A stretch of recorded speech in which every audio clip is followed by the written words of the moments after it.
Hello, tudo bem? Seja bem-vindo ou bem-vinda para mais uma videoaula.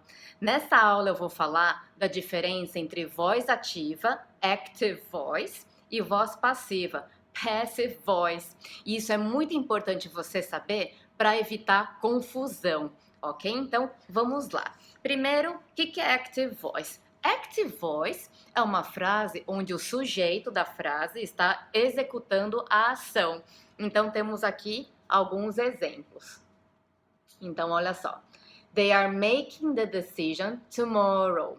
Ou seja, eles estão tomando a decisão amanhã, ok? Eles vão tomar a decisão amanhã. Quem vai tomar a decisão? Eles, they. Por isso que essa frase é active voice, voz ativa. Outro exemplo, she sent the message yesterday. Ela enviou a mensagem ontem. Quem enviou a mensagem?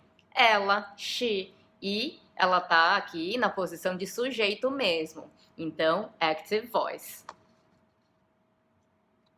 We have been negotiating for 2 months. Ou seja, nós já estamos negociando há 2 meses. Quem está negociando? We, nós. Que é aqui, está na posição de sujeito e que está executando a ação de negociar. Da mesma forma que o she aqui está executando a ação de enviar e o they aqui está executando a ação de tomar a decisão. Ok? Então, essas 3 frases são active voice, voz ativa.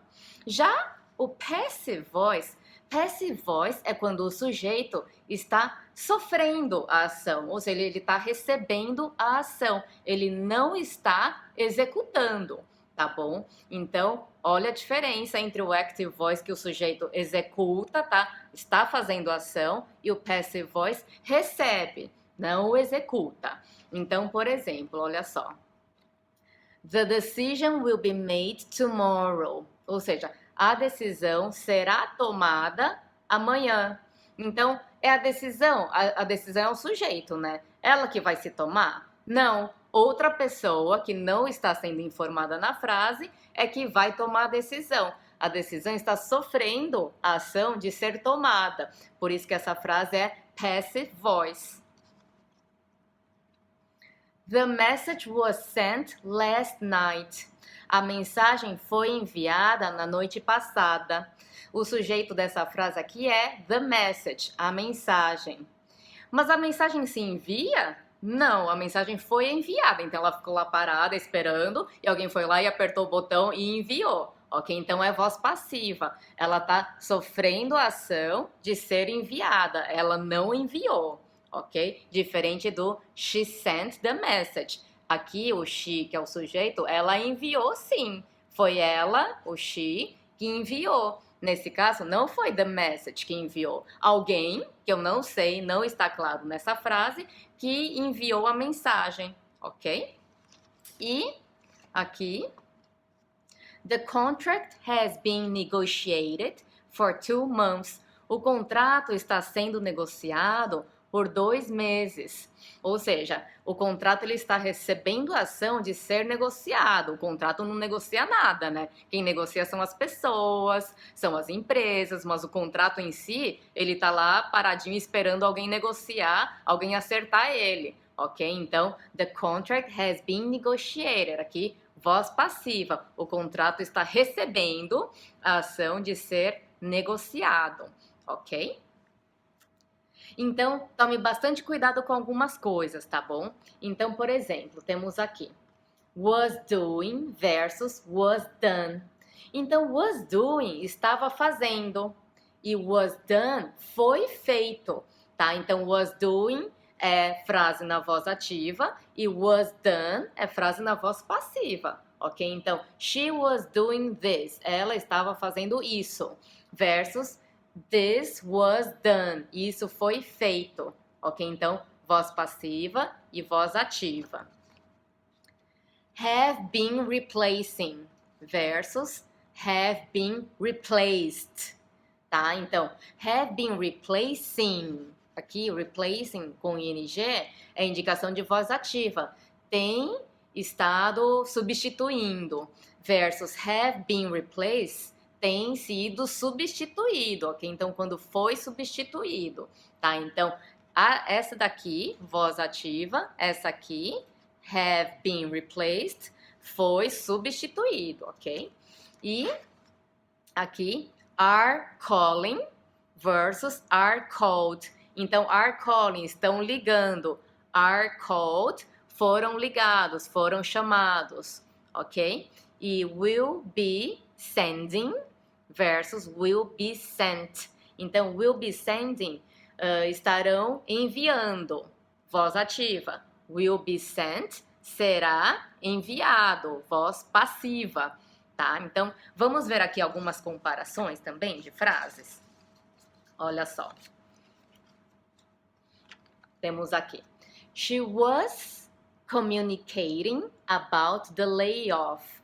She was communicating about the layoff. Ou seja, ela estava comunicando sobre a demissão, ok? Então, she was communicating. Ela estava comunicando. Isso aqui é voz passiva, voz ativa, tá? Então, quem estava comunicando? She, ela que estava comunicando.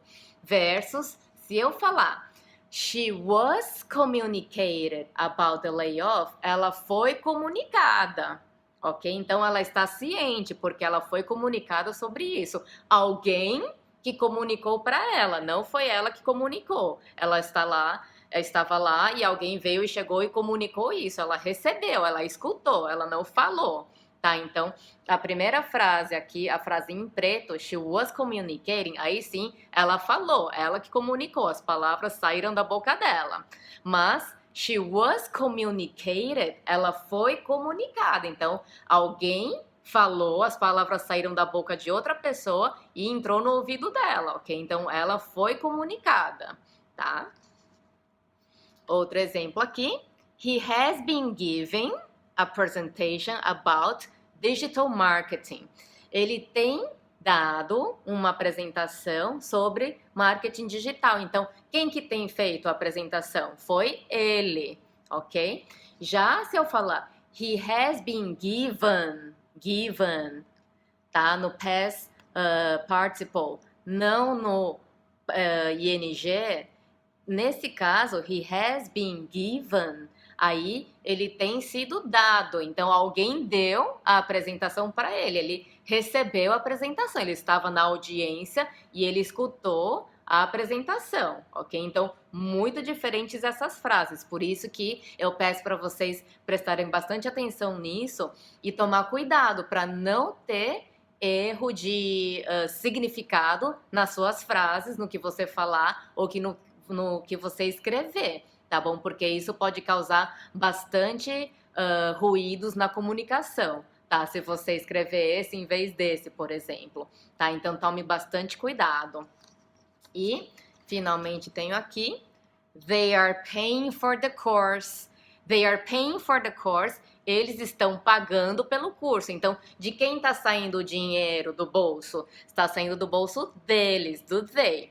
Mas, se eu falar they are paid for the course, eles estão sendo pagos pelo curso. Então, eles estão recebendo dinheiro. O dinheiro está saindo do bolso de outra pessoa e está entrando no bolso do they, ok? Então, muito cuidado de novo com isso, tá? Não escrevam uma frase na voz passiva quando era para ser na voz ativa e vice-versa, porque aqui muda bastante. Se eu falar they are paying for the course, eles estão pagando pelo curso. Tem dinheiro saindo do bolso deles. Mas se eu falar they are paid for the course, eles estão recebendo, está entrando dinheiro. Então isso é bastante, é bem diferente e pode fazer muita diferença num contexto de negócios, tá bom, pessoal? Então tome bastante cuidado nisso. Então, de maneira geral, prefira a voz ativa, porque ela é mais assertiva, ela é mais forte e as pessoas acabam entendendo quem que fez o quê, ok? Mas a voz passiva, ela pode ser aceita em 3 situações, tá bom? Então, a voz passiva pode ser apropriada, primeiro, quando a gente não sabe quem executou, então nesse caso nem adianta usar a voz ativa, né? Se eu não sei quem foi que fez, se eu não sei quem é o sujeito que está executando a ação, ou quando eu quero dar mais ênfase à ação do que para pessoa. Então, por exemplo, our application has been approved. Ou seja, nossa candidatura foi aprovada. Nesse caso, eu não sei quem foi que aprovou, se foi João, Maria, José. Então, eu posso falar our application has been approved, tá? No segundo caso, onde a voz passiva é aceita, é quando você quer evitar apontar dedos, ok? Então, por exemplo, você pode falar assim: The procedures were not properly followed. Ou seja, os procedimentos não foram apropriadamente seguidos. Então, você não está falando que o Paulo não seguiu, tá? Então, às vezes, por conta de ser elegante no trabalho, né? Você não quer gerar problema com os colegas, é apropriado você evitar apontar dedos, né? Então, nesse caso, pode usar a voz passiva. E no terceiro caso, para falar de regras, então, por exemplo, visitors are not allowed in the lab, ou seja, os visitantes não são permitidos no laboratório. Então, nesse caso, também é aceito usar a voz passiva, ok? É isso então, pessoal. Espero que você tenha entendido e gostado. Bye, bye!